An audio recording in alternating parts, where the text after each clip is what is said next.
Cyber Friends, Mitty Man, coming back at you again from Walker's Music. Yet another word for today. Saturday morning edition.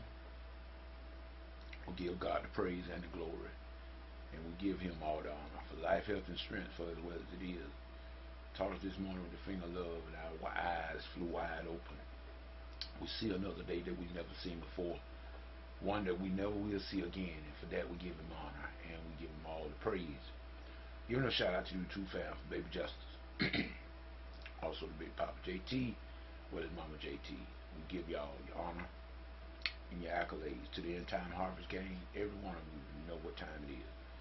We just want to say that we are so glad to be re-hooked up, I should say, reacquainted with our sister Flo in the Blog Talk Radio the other night. And she came on and she came into the program. We were so glad to hear from her and everything. Like I said, me and old Flo, we go back a ways on Blog Talk Radio. Back in the day, she had a very successful show, and I think she has said that she's coming back to rekindle her show. Gonna be doing a lot of interviews with the music, different music individuals that she once have done like before. So we used to have a real good time with that, and I'm looking forward to seeing that happen again.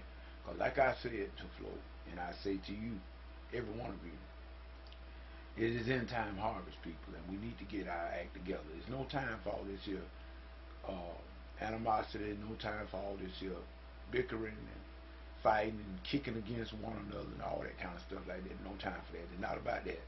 It's about God's business. And now, I'm glad that, like I said, I chose this topic this morning for a reason. In my yearly walk through the Word, I just finished the book of Haggai today, and it's very on point, because it's what I'm speaking of this morning, exactly what Haggai was dealing with during his day. In other words, the people at that particular time, the Jews had just got out of captivity. They were back in their homeland. And the temple of God was laid waste. They had been working on a project to try to get this temple rebuilt 16 years, and they weren't making no leeway. But yet and still their houses was immaculate. But God's house, yeah. And so God had a problem with that and told them now, in other words, we need to get about it. Let's get the business at hand. And he told them that God told them that the latter temple would be even greater than the former. And so Haggai's job was to stir up the people and remotivate the people, to get them to, okay, y'all, let's not remember now, let's not forget what we started, let's finish what we started. In other words, he was telling them that we need to consider our ways. When you see yourselves maybe not prospering the way that you might think that you should be prospering, maybe we should consider our ways. That's what the book of Haggai tells us. That, you work for wages and you put money in bags with holes in it. In other words, you look like you just can't keep nothing. And he said, no, nothing you do is seem to prosper. Maybe you just could just consider your way. How are you looking out toward God's business? That's number one. If we don't have our priorities in line, people, the other stuff we do is not going to prosper. We got to put God first. God got to be first. God will not take second. He will not ride in back seat. If God got to be first and foremost in our lives. And that's only right, people. That's only right. And it should not be so hard for us to do that. But nevertheless, we got an adversary called the devil. He accuses us every day. But thank God for Jesus. We got a high priest that's also make intercession for us every day.